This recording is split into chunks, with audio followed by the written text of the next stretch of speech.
bienvenue dans l'espace des livres et les plaisirs de marque-page. Toute l'équipe est ravie d'être avec vous. Votre invité aujourd'hui est membre de l'Académie de pharmacie ou encore un spécialiste de l'histoire de la pharmacie qui l'enseigne en faculté depuis plus de 20 ans. Il s'agit d'Éric Foissier. Éric Foissier, bonjour et bienvenue. Bonjour, merci à vous. Comment allez-vous, Éric ? Eh ben, très bien, très bien. En plein retour justement de la faculté de pharmacie où je viens de donner un cours sur l'histoire. Donc voilà, je suis raccord. Rappelons que vous êtes l'auteur de plusieurs romans policiers, historiques, comme Bayard et le crime d'Amboise, ou encore Le piège de verre aux éditions du Masque. Éric Foissier, aujourd'hui vous venez nous présenter votre roman Le disparu de l'Hôtel-Dieu aux éditions Jean-Claude Lattès. Mais avant de nous plonger dans le passé, notamment en 1515, présentez-vous pour celles et ceux qui vous découvrent. Alors en fait, je suis professeur d'université, comme vous l'avez dit, en pharmacie. J'ai fait de longues, peut-être trop longues études, parce que j'ai d'abord fait tout un cursus de pharmacie et puis ensuite tout un cursus de droit, où j'ai les 2 doctorats. Et j'enseigne le droit pharmaceutique et l'histoire de la pharmacie. Mais ma première passion, c'est effectivement la littérature, depuis très jeune, parce que j'ai dû écrire mon premier manuscrit à l'âge de 15 ans. Bon, c'était très mauvais, hein, bien sûr, c'était une première tentative, mais voilà, la littérature, ça m'a toujours accompagné, d'abord comme lecteur, et puis après, très vite, avec l'envie d'écrire, de raconter des histoires, d'écrire. Et en fait, cette envie, je l'ai concrétisée finalement sur le tard, en publiant sur le tard, parce que j'ai eu toute cette carrière universitaire avant. Donc j'écrivais en parallèle de ma carrière universitaire, mais sans chercher à diffuser mes textes. Et donc j'ai publié mon premier livre seulement en 2005, donc voilà, j'avais déjà une petite quarantaine d'années. Vous êtes donc membre de l'Académie de pharmacie. Racontez-nous en quoi cela consiste et quel est votre rôle. Qu'est-ce que vous y faites ? Racontez-nous. L'Académie de pharmacie, c'est avec un terme qui peut paraître pompeux, mais c'est exactement ça. C'est en fait une société savante, comme l'est quelque part aussi l'Académie de médecine, comme l'est l'Académie des sciences, comme l'est quelque part aussi l'Académie française. C'est-à-dire que toutes ces sociétés savantes, elles travaillent pour faire avancer la connaissance dans leur domaine. Donc à l'Académie de pharmacie, on travaille aussi bien sur la pharmacie d'aujourd'hui et la pharmacie de demain, c'est-à-dire voilà, les biotechnologies, le médicament moderne, voilà, et aussi sur l'histoire de la pharmacie, sur le passé de la profession, parce que quand on connaît bien d'où vient une profession, on peut essayer d'anticiper ce qu'elle sera demain. Donc c'est un peu ça, le travail de l'Académie de pharmacie. Et moi, au sein de l'Académie, je suis en fait secrétaire du Grand Prix littéraire de l'Académie de pharmacie, décerne chaque année un Grand Prix littéraire, et pour un ouvrage qui est consacré assez largement à la santé en fait. Et donc ça me permet là encore d'allier science et littérature. Comment vous est venue cette passion pour l'écriture ? Je crois qu'il y a 2 types de gens qui écrivent. Moi, je distingue les romanciers et les écrivains finalement. L'écrivain, c'est celui qui vient à l'écriture par le style. J'ai un frère qui écrit aussi, en fait, Luc-Michel Foissier, qui écrit des romans, des recueils de nouvelles, et lui est écrivain. Moi, je me considère plus comme romancier, parce que lui, ce qui l'intéresse, c'est le style. Voilà. Il ne va pas obligatoirement raconter grand-chose dans ses livres. L'histoire est un prétexte. Moi, ce qui m'intéresse, c'est effectivement de raconter des histoires, d'emmener mon lecteur avec moi, de lui faire partager ma passion pour une période historique ou pour une situation particulière. Et donc ça, c'est venu très très tôt. Je me souviens, je suis d'une fratrie de 3 frères, et je me souviens quand nous étions enfants, c'était toujours moi qui inventais les scénarios des jeux que nous faisions. Et je pense que c'est déjà né là, en fait, cette envie d'écrire, ça a commencé là. J'avais cet esprit d'imagination, d'inventer des histoires, etc. Et finalement, comme j'étais un gros lecteur, je me suis dit, voilà, ces histoires, pourquoi pas ne pas les mettre sur le papier et écrire à ton tour. Et donc, je pense que c'est venu de là, cette envie de partager l'univers que j'avais en moi, cet imaginaire, le partager avec le plus de monde possible. Et c'est passé du coup assez logiquement par l'écriture, puisque j'adorais lire. Je pense que c'était vraiment une chance. Le plus beau cadeau que m'ont fait mes parents, et c'est en ça que c'était une grande chance, c'est qu'ils m'ont dit ils nous ont dit quand on était enfants, à mes frères et à moi, qu'ils nous refuseraient jamais l'achat d'un livre. Et ils ont tenu promesse parce qu'ils nous ont jamais refusé l'achat d'un livre. Et c'est peut-être le plus beau cadeau qu'ils nous ont fait parce qu'on était des enfants raisonnables. Je suis pas né dans une famille forcément très fortunée, donc on n'exagérait pas, mes frères et moi. Mais c'était fascinant de se dire quand on rentrait dans une librairie, ben voilà, s'il y a un livre là qui m'intéresse, qui me plaît, je vais pouvoir l'avoir. Et je crois que c'est le plus beau cadeau que m'ont fait mes parents. Et c'est pas un hasard, du coup, sur les 3 frères, on est 2 écrivains et 3 très gros lecteurs. C'est pas un hasard. Éric Fossier, alors voilà, imaginons, on est une petite souris. Si on entre dans sa bibliothèque, Éric Fossier,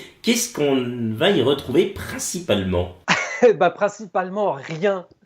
Pourquoi rien principalement? C'est parce que je suis extrêmement éclectique comme lecteur. Donc vous n'allez pas retrouver tout d'un coup toute l'œuvre, uniquement l'œuvre d'un seul auteur ou un seul genre. Moi j'ai toujours été très très éclectique, donc je lis aussi bien du roman contemporain que les grands classiques.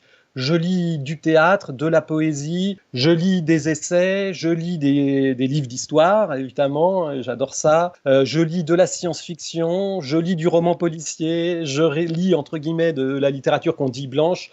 Donc, je suis vraiment très, très éclectique dans mes goûts. D'ailleurs, ça se retrouve un peu dans mon écriture, puisque j'écris des choses qui peuvent être assez différentes. Donc là, chez Lattès, effectivement, je publie des romans historiques, mais il se trouve que chez Lattès, je publie aussi, mais sous pseudonyme. Sous le pseudonyme d'Yves Magne, je publie des romans littéraires contemporains. Donc oui, non, je suis très éclectique, mais j'ai des auteurs qui m'ont marqué, si vous voulez, ça c'est sûr, dans ma jeunesse. Alors comme beaucoup, à la jeunesse, c'était Jules Verne, Alexandre Dumas, Guy de Maupassant. J'ai des périodes comme ça où il y avait des écrivains duquel j'étais plus proche et dont j'ai beaucoup lu les œuvres. Stéphane Zweig pour la psychologie des personnages, que j'ai aussi adoré. Et puis il y a un auteur qui, chez moi, a déterminé vraiment le passage à l'acte d'écrire. C'est un auteur qui est méconnu en France, qui est en fait Henri Bosco, qui est très connu juste pour L'Enfant et la rivière, ce qui fait qu'on le classe un peu dans les auteurs pour enfants, parce que c'est son plus grand succès et le livre qui est encore le plus lu aujourd'hui. En fait, Henri Bosco, c'est peut-être le plus grand écrivain français qu'on ait eu sur l'invisible. C'est vraiment l'auteur de l'invisible pour moi.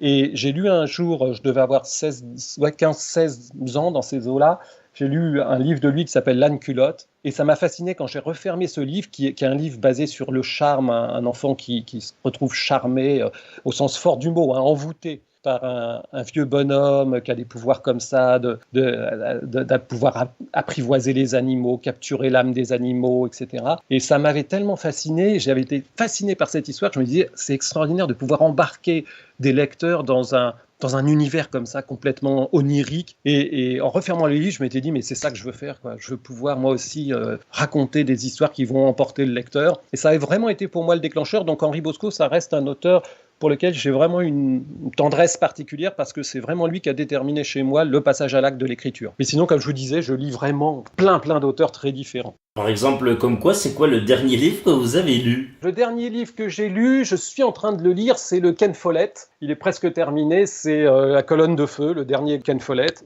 qui est quand même un auteur incontournable dans le domaine du roman historique. En plus, là, ça m'intéressait particulièrement parce que, comme vous le dites, je viens de terminer Les Disparus de l'Hôtel-Dieu, qui est un livre qui se passe, comme vous l'avez dit, en 1515. Et là, on est un peu plus tard dans le XVIe siècle, mais à la période de la Renaissance. Donc ça m'intéressait un peu de voir comment il traitait cette période de l'histoire, alors que j'avais déjà lu, évidemment, auparavant ces grands romans historiques sur le Moyen-Âge, notamment Les Piliers de la Terre. Et là, j'étais intéressé de voir comment il avait traité cette période de la Renaissance. Donc voilà, ça c'est le dernier. Et puis sinon, avant, c'était plutôt des livres d'histoire, parce que je suis en train de travailler sur une future trilogie historique qui va se passer un peu plus dans le Moyen-Âge, dans le haut Moyen-Âge. Donc je me suis pas mal documenté là, ces derniers temps. Plongeons-nous cette fois-ci en 1515. Racontez-nous en quelques mots cette incroyable course-poursuite haletante que vous nous faites vivre au travers de votre roman. On le rappelle, Le Disparu de l'Hôtel-Dieu. Le roman commence au tout début du règne de François Ier.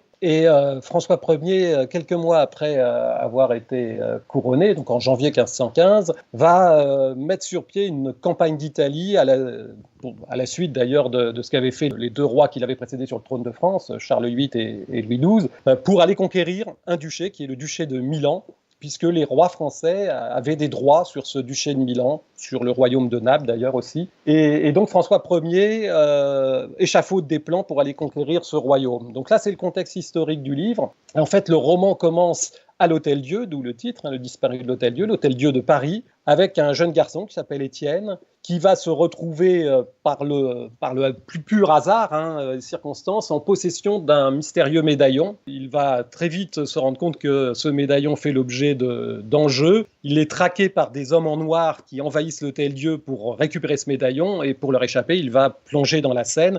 Et c'est le début justement de cette fameuse course-poursuite, puisque très rapidement, le lecteur va comprendre que ce médaillon est une clé, est un enjeu entre les espions de France, de Venise, de Milan, pour justement essayer de contrarier les projets de François Ier et empêcher cette conquête du duché de Milan. Donc à partir de là, du moment où Étienne plonge dans la Seine avec ce médaillon, eh bien, on va avoir effectivement les deux récits qui vont être menés en parallèle. Les aventures d'Étienne, qui va de Caribe en Scylla, et puis les aventures d'Héloïse Sanglard, qui est en fait la mère d'Étienne et qui est une femme apothicaire qui travaille à l'Hôtel-Dieu. Et à travers le personnage d'Héloïse, c'est l'occasion pour moi justement de raconter un petit peu la médecine de ce temps, la pharmacie, l'apothicaillerie de cette époque, parce que la Renaissance, en plus, est une période clé dans l'histoire de la médecine et de la pharmacie, puisque c'est le moment où on rompt un peu avec la médecine du Moyen-Âge, et notamment la pharmacie du Moyen-Âge, où on inventait des remèdes très compliqués avec plein d'ingrédients à l'intérieur, parce que le but, c'était d'essayer de trouver un remède qui guérisse toutes les maladies. Et puis à partir de la Renaissance, on va comprendre que non, les médicaments vraiment efficaces, ça va être des médicaments qui vont contenir peu de principes actifs et qui vont viser des maladies bien précises. C'est l'occasion, à travers un roman d'aventure, avec plein de rebondissements, de trahisons, etc. Mais c'est aussi l'occasion du coup de faire découvrir au lecteur toute cette évolution de la médecine et de la pharmacie. Et comme en plus du coup le roman nous amène jusque sur le champ de bataille de Marignan, ça permet aussi au lecteur de découvrir les premiers balbutiements de la chirurgie militaire, avec non pas Ambroise Paré, qui est le plus célèbre des chirurgiens militaires de François Ier, mais là on est un petit peu avant Ambroise Paré, et avec un médecin célèbre qui est Symphorien Champier, qui en fait était un parent du fameux chevalier Bayard. Et c'est pour cela qu'on retrouve également le chevalier Bayard comme l'un des personnages principaux du roman. Éric Foissier, c'est la tradition de la chronique de Guillaume Sautet. Pouvez-vous nous lire un passage de votre ouvrage pour donner envie aux lecteurs qui vous écoutent de vous lire? Oui, bien volontiers. Donc là, nous sommes au tout début du roman. L'action se passe à Venise et justement, un personnage s'échappe en traversant le Grand Canal à la nage, s'échappe avec le fameux médaillon. Et deux autres personnes le regardent du haut d'une terrasse, dont un cardinal de l'église romaine. Un méchant sourire aux lèvres, l'ecclésiastique pivota sur ses talons et tendit à son interlocuteur sa main fine et racée. L'autre s'avança et s'inclina pour embrasser la bague qu'on lui présentait. Quand il se redressa, son vis-à-vis l'invita à jeter un regard en contrebas. « Voyez, à présent qu'il est hors de danger, notre ami se sent pousser des ailes, ou plutôt des nageoires. Encore quelques toises et il aura rejoint la rive du Cannaregio. Il ne nous reste plus qu'à lui souhaiter bonne chance pour le long voyage qui l'attend. Fin du premier acte. » Le cardinal plissa les paupières. Une expression à la fois rusée et cruelle passa sur son visage. « Le premier acte » s'exclama-t-il. « Comme vous y allez ! Nous en sommes à peine au lever de rideau, mais il est déjà temps pour nous de regagner les coulisses. Aux autres désormais de jouer les premiers rôles, en particulier à ce jeune roi présomptueux François, premier du nom, qui brûle de prouver au monde sa valeur. On le dit vaillant et prompt à s'enflammer. La salamandre est son emblème. Parfait, qu'il brûle donc en enfer. Nous veillerons avec l'aide de Dieu, sans qu'il rien n'est possible en ce bas monde, à en attiser bellement les flammes.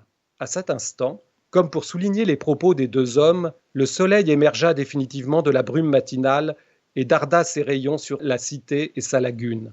Les eaux calmes du grand canal se parèrent aussitôt d'une belle nuance dorée. On eût dit une coulée de métal en fusion qui divisait le monde en ce qui était lumière et ce qui était ténèbres. Et, si minuscule qu'il fût, immergé dans cette coulée incandescente, le corps en mouvement du nageur semblait tracer une ligne de fracture, une griffure imprévue qui détruisait la miroitante perfection de ce ruissellement d'or fin.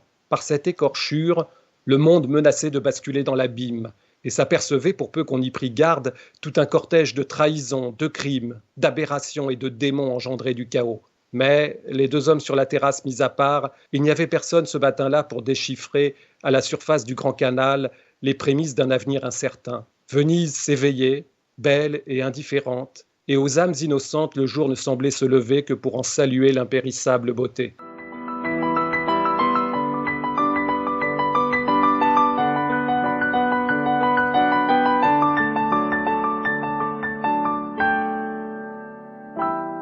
Alain l'instant, quelques lignes lues par Éric Foissier de son ouvrage Le disparu de l'Hôtel-Dieu aux éditions Jean-Claude Lattès. Vous qui nous écoutez, vous allez pouvoir jouer, oui, pouvoir jouer avec nous et remporter votre exemplaire de ce magnifique ouvrage, roman Le disparu de l'Hôtel-Dieu d'Éric Foissier aux éditions Jean-Claude Lattès. Pour cela, c'est très simple, il suffit de répondre à la question suivante. Éric, on vous écoute.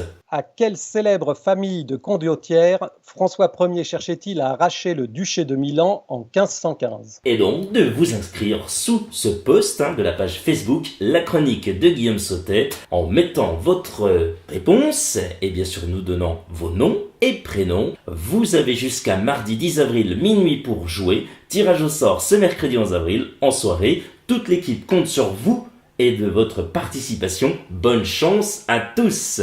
Éric Foissier, rappelons que vous êtes l'auteur du roman Le disparu de l'Hôtel-Dieu aux éditions Jean-Claude Lattès. Toute l'équipe de l'Espace des Livres et des Plaisirs de Marc Page vous remercie d'avoir accepté l'invitation de participer à notre émission. C'est moi qui vous remercie. Merci beaucoup à tous. Merci également à vous de nous suivre et d'être de plus en plus nombreuses et nombreux à le faire. Cela nous touche beaucoup. Rendez-vous très prochainement pour de nouvelles aventures littéraires. En attendant, prenez soin de vous et bonne lecture à tous. Salut!